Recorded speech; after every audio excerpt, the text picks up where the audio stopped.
Brain stroke एक neurovascular बीमारी है, यानी कि ब्रेन की नसों की बीमारी है। ज़्यादातर कोलेस्ट्रॉल के प्लाक्स होते हैं जो वहाँ पे जाके डिपॉजिट हो जाते हैं। आर्म्स या स्पीच या फिर लेग्स या विजन, ऐसी चीज़ें अफेक्ट हो जाती है बिकॉज टेम्परली आपका ब्लड सप्लाई जो है उस एरिया में नहीं जा रहा। ब्रेन स्ट्रोक के दो मेन टाइप्स हैं। एक होता है इस्चेमिक स्ट्रोक। आपको अगर लग रहा है कि इन्हें स्ट्रोक है तो हम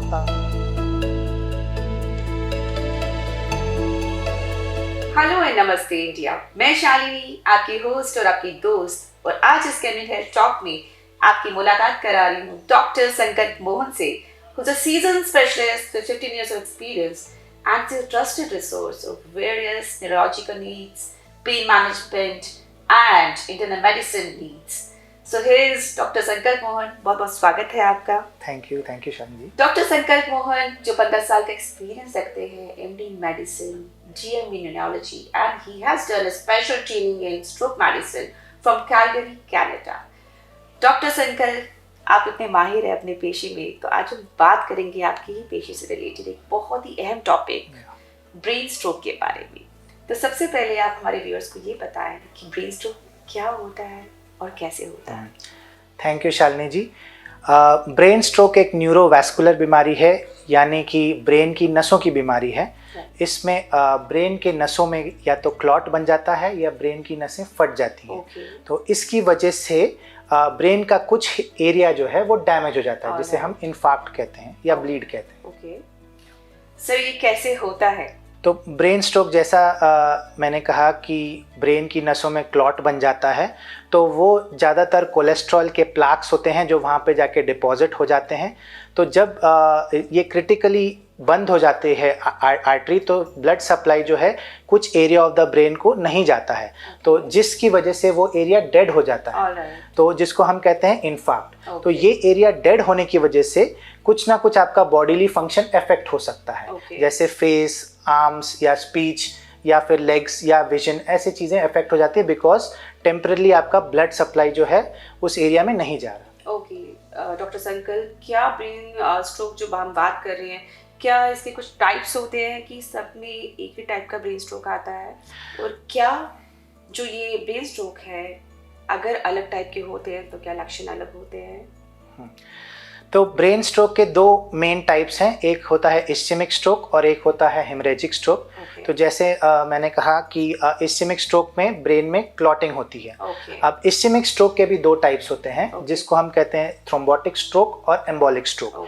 तो थ्रोम्बोटिक स्ट्रोक में जो क्लॉट है वो वहीं डायरेक्टली आपकी आर्टरी में बन जाता है, लेकिन जो एम्बोलिक स्ट्रोक होता है उसमें क्लॉट कहीं दूसरे सोर्स से आता है, जैसे हार्ट से आ सकता है या गले की नसों से, कैरोटिड से आ सकता है, और वो वहाँ से टूट के आपकी ब्रेन की नसों में चला जाता है, जिसको हम एम्बोलिक स्ट्रोक कहते हैं। और दूसरा टाइप ऑफ स्ट्रोक जो होता है जिसे हम कहते हैं हेमरेजिक स्ट्रोक। हेमरेजिक स्ट्रोक के भी दो टाइप होते हैं। एक होता है इंट्रापैरेन्काइमल ब्लीड, जिसमें ब्रेन के अंदर ब्लीडिंग होती है। एक होता है सब एरेक्नॉइड ब्लीड, जिसमें ब्रेन और ब्रेन की कवरिंग के बीच में, जिसको हम सब एरेक्नॉइड स्पेस कहते हैं, वहाँ पे ब्लीडिंग होती है। तो लक्षण जो है दोनों के सिमिलर भी हो सकते हैं, जैसे किसी को 1/2 का पैरालिसिस होना, ये दोनों स्ट्रोक्स में हो सकता है। लेकिन कुछ लक्षण ऐसे हैं, जैसे किसी को सडन सीवियर हेडेक हुआ हो जो लाइफ में कभी नहीं हुआ, तो ये सब एरेक्नॉइड हेमरेज में हो सकता है।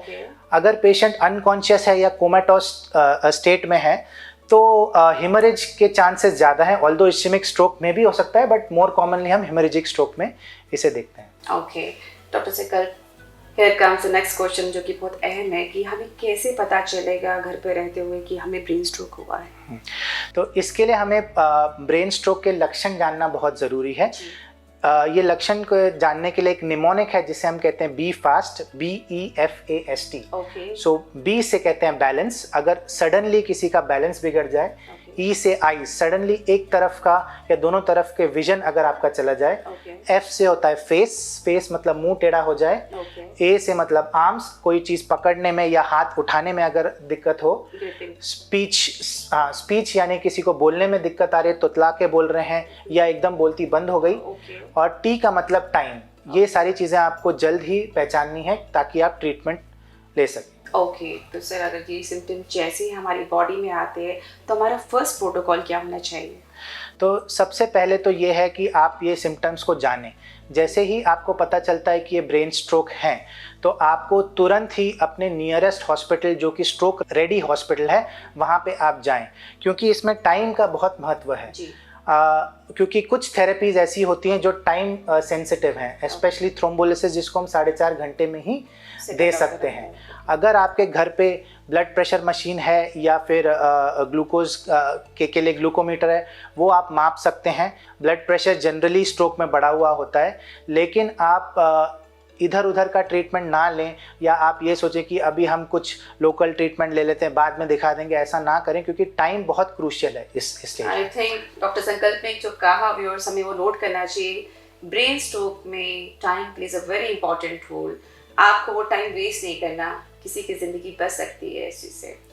डॉक्टर संकल्प, नेक्स्ट क्वेश्चन कम्स कि अगर किन लोगों में ब्रेन स्ट्रोक का खतरा ज़्यादा होता है? तो इसके लिए हमें एक कंसेप्ट होता है जिसको हम कहते हैं रिस्क फैक्टर्स। तो ये ब्रेन स्ट्रोक के रिस्क फैक्टर्स क्या हैं? तो कॉमन रिस्क फैक्टर्स हैं जैसे बीपी, ब्लड प्रेशर, डायबिटीज़ जो कि कंट्रोल में नहीं है, जो लोग एक्सेसिव स्मोकिंग करते हैं, एक्सेसिव अल्कोहल लेते हैं, या कुछ तरह के ड्रग्स भी होते हैं जैसे कोकेन, एम्फेटामिन्स, ये कुछ रिस्क फैक्टर्स होते हैं। ओबेसिटी, जब मोटापा की बीमारी, या कोलेस्ट्रॉल उसकी बीमारी। इसको छोड़ के कुछ जेनेटिक फैक्टर्स होते हैं कुछ लोगों में। एज भी है, जैसे एज बढ़ती है तो स्ट्रोक का रिस्क बढ़ता है। और कुछ कार्डियक बीमारियां भी होती है, हार्ट की, स्पेशली हार्ट की रिदम की बीमारी। उसमें से एक स्पेसिफिक बीमारी जिसे कहते हैं एट्रियल फिब्रिलेशन। तो जिन लोगों को इस तरीके के रिस्क फैक्टर्स हैं उनको और कॉशियस रहना चाहिए और वो रिस्क फैक्टर्स को कंट्रोल रखना चाहिए। उसमें क्या होता है, लाइक आप जो हार्ट की बता रहे हैं, although like it's different to your profile, हमारी जो हार्ट की रिदम्स हैं वो बीच में रुकती हैं, कंटिन्यूटी में प्रॉब्लम आती है, तो ये फ्लक्चुएशंस होती हैं। तो एट्रियल फिब्रिलेशन एक टाइप की हार्ट की रिदम एब्नॉर्मलिटी जिसमें एट्रिया होता है, जैसे आपका एट्रियम होता है और वेंट्रिकल होता है, तो वो इरेगुलरली बीट करता है। तो इरेगुलर मतलब कोई स्पेसिफिक पैटर्न नहीं होता है। और ये जो एट्रियल फिब्रिलेशन है उसमें जनरली स्ट्रोक का जो कार्डियो एम्बोलिक स्ट्रोक होता है उसका रिस्क बढ़ जाता है, क्योंकि ऐसे टाइप में, और स्पेशली अगर जो लेफ्ट एट्रियम है वो अगर उसका साइज इंक्रीज्ड है तो वहाँ पे क्लॉट बनने के चांसेस होते हैं। तो ये ही क्लॉट टूट के ब्रेन में जा सकता है, जिसको हम कार्डियो एम्बोलिक स्ट्रोक कहते हैं। डॉक्टर संकल्प ने बताया कि मल्टीपल नंबर ऑफ डिजीजेस या हमारे जो हेल्थ इश्यूज हैं they are responsible for happening brain stroke. तो इसमें हम ये पूछना ज़रूर चाहेंगे कि डाइट और एक्सरसाइज का क्या रोल रहता है? डाइट और एक्सरसाइज का डेफिनेट रोल है, स्पेशली जो कोलेस्ट्रॉल या जो सैचुरेटेड फैट्स हैं वो वाली डाइट जो है स्ट्रोक का रिस्क बढ़ा सकती है। अगर आप घी, मक्खन ज़्यादा खा रहे हैं या तेल तली हुई चीज़ें खाते हैं तो उससे डेफिनेटली रिस्क बढ़ता है। सेकेंडली, जैसे जिसको हाइपरटेंशन है तो हम कहते हैं कि आप नमक कम लीजिए, तो उसका भी ध्यान रखना है। अगर किसी को डायबिटीज़ है तो शुगर का कंट्रोल रखना है, ये ज़रूरी है। सेकेंडली, एक्सरसाइज भी एक बहुत इम्पॉर्टेंट चीज़ है, रोल प्ले करता है। स्पेशली एक्सरसाइज से ओबेसिटी, मोटापा कम होता है। एक्सरसाइज से देखा गया कि बीपी और शुगर में भी कंट्रोल आता है। तो रेगुलर एरोबिक एक्सरसाइजेज अगर आप करें at least 5 days a week up two of about 30 to 45 minutes, उससे काफ़ी हद तक, इनफैक्ट स्टडीज़ कहती हैं 25 to 30% चांस कम हो जाता है स्ट्रोक होने का। ओके, अब हमारे इलाज के ऊपर हमने सिम्टम्स को जान लिया, रिस्क फैक्टर्स को जान लिया और क्या करना चाहिए भी जान लिया। इलाज की बात करें डॉक्टर संकल्प, तो जब आपके पास पेशेंट्स आते हैं तो सबसे पहले आप क्या करते हैं और क्या इलाज पॉसिबल होता है? तो सबसे पहले तो ये आपको अगर लग रहा है कि इन्हें स्ट्रोक है तो हम अपनी स्ट्रोक कोड एक्टिवेट करते हैं। पूरी स्ट्रोक टीम आ जाती है जिसमें न्यूरोलॉजिस्ट होता है, इमरजेंसी टीम होती है, अगर इंटरवेंशनल न्यूरोलॉजिस्ट की ज़रूरत है उनकी टीम आ जाती है। और हम तुरंत उनको एक बार क्लिनिकली असेस करते हैं और उसके बाद सीधा सीटी स्कैन या एमआरआई में ले जाते हैं। तो स्ट्रोक का जो कंफर्मेशन है वो सीटी स्कैन या एमआरआई से ही पता चलता है। और उससे हमें ये भी पता चलता है कि ये इस्चेमिक स्ट्रोक है या हेमरेजिक स्ट्रोक है। तो जैसे ही हमें स्ट्रोक के बारे में पता लगता है एंड इफ़ द पेशेंट जो है वो कैंडिडेट हैं थ्रोम्बोलिसिस के लिए, इफ़ ही इज़ एलिजिबल, तो हम थ्रोम्बोलिसिस मेडिसिन देते हैं। कुछ केसेस में ऐसा है कि हमें इंटरवेंशन की ज़रूरत पड़ती है, स्पेशली अगर लार्ज आर्टरी है, बड़ी आर्टरी में ब्लॉकेज है, तो मैकेनिकली जाके उसको रिट्रीव करना पड़ता है। इसे हम मैकेनिकल थ्रोम्बेक्टोमी कहते हैं। तो जो थ्रोम्बोलिसिस है ये टाइम सेंसिटिव है।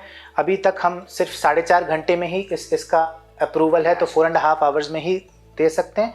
मैकेनिकल थ्रोम्बेक्टोमी को कुछ केसेस में हम एक्सटेंड करके अप टू 24 आवर्स भी कर सकते हैं। मैकेनिकल थ्रोम्बेक्टोमी जो भी है ये क्या किसी तरीके का इंजेक्शन होता है डॉक्टर? नहीं, मैकेनिकल थ्रोम्बेक्टोमी एक प्रोसीजर है जिसको कैथ लैब में करते हैं। उसमें आप मैकेनिकली गाइड वायर्स और कैथेटर के थ्रू आप जाते हैं। जैसे हार्ट की एंजियोग्राफी होती है तो एक ब्रेन की भी एंजियोग्राफी होती है। एंजियोग्राफी करके आप एग्जैक्टली पता लगाते हैं कि कहाँ पे क्लॉट है और उसको आप मैकेनिकली रिट्रीव करते हैं। ऑलराइट। सो इलाज कराने के बाद डॉक्टर शंकर, एक अहम सवाल ये भी आता है कि क्या हम एक नॉर्मली जो लंबी लाइफ है उसको लीड कर सकते हैं? रिकवरी कैसे होती है, तो हमें क्या ध्यान रखना चाहिए? तो स्ट्रोक में रिकवरी डेफिनेटली पॉसिबल है, बट स्ट्रोक में जनरली रिकवरी स्लो होती है। और किसी को भी स्ट्रोक हो जाता है तो उसके बाद जो एक्यूट ट्रीटमेंट के बाद का जो फेज़ है जिसे हम कहते हैं रिहैब, वो बहुत ज़रूरी है। फिजियोथेरेपी, ऑक्यूपेशनल थेरेपी से काफ़ी हद तक इम्प्रूवमेंट आ जाता है एंड पेशेंट अपनी नॉर्मल लाइफ लीड कर सकता है। कई लोगों में अच्छा इम्प्रूवमेंट आता है, बट कुछ लोगों में कुछ कसर रह जाती है और वो अपना पूरी तरह से ठीक नहीं हो पाते, कुछ अंश रह जाता है। लेकिन वर्ल्ड वाइड स्टडीज़ ये कहती हैं कि जिन पेशेंट्स में हमने थ्रोम्बोलिसिस यूज़ किया या मैकेनिकल थ्रोम्बेक्टोमी किया, उनमें डेफिनेटली ज़्यादा इम्प्रूवमेंट देखा गया at the end of 3 months as compare to those who did not receive the treatment. तो ये ट्रीटमेंट के बाद फिजियोथेरेपी और करें तो उससे काफ़ी अच्छे रिजल्ट्स आ जाते हैं। Okay, so doctor Shankar, because today we are live and viewers are watching us, आप क्या हमारी जनता को मैसेज देना चाहते हैं अपनी हेल्थ को लेकर? सबसे पहले तो स्ट्रोक एक मेडिकल इमरजेंसी है। इसके लक्षण को आप ज़रूर जानिए, इसको पढ़िए, इसके बारे में। वो निमोनिक जो है बी फास्ट को आप याद रखिए। अगर किसी को भी आपके रिलेटिव को या किसी भी जान पहचान वाले को स्ट्रोक हो तो आप यहाँ वहाँ टाइम ना वेस्ट करके सीधा आप एक स्ट्रोक रेडी सेंटर में जाइए, क्योंकि जो स्ट्रोक के कुछ ट्रीटमेंट्स ऐसे हैं जो टाइम सेंसिटिव होते हैं और अगर आपने टाइम वेस्ट कर दिया यहाँ वहाँ जाने में तो हम वो ट्रीटमेंट नहीं दे पाएंगे और वो पेशेंट जो है उस ट्रीटमेंट का लाभ नहीं उठा पाएंगे। तो अल्टीमेटली उनको डिसेबिलिटी रहने के चांसेस ज़्यादा हो जाते हैं। Okay, thank you doctor Shankar, आपने बहुत ही यूजफुल इन्फॉर्मेशन दी हमारे व्यूअर्स को। आपने बताया time plays a very important role in brain stroke. आपने बताया early detection is early recovery.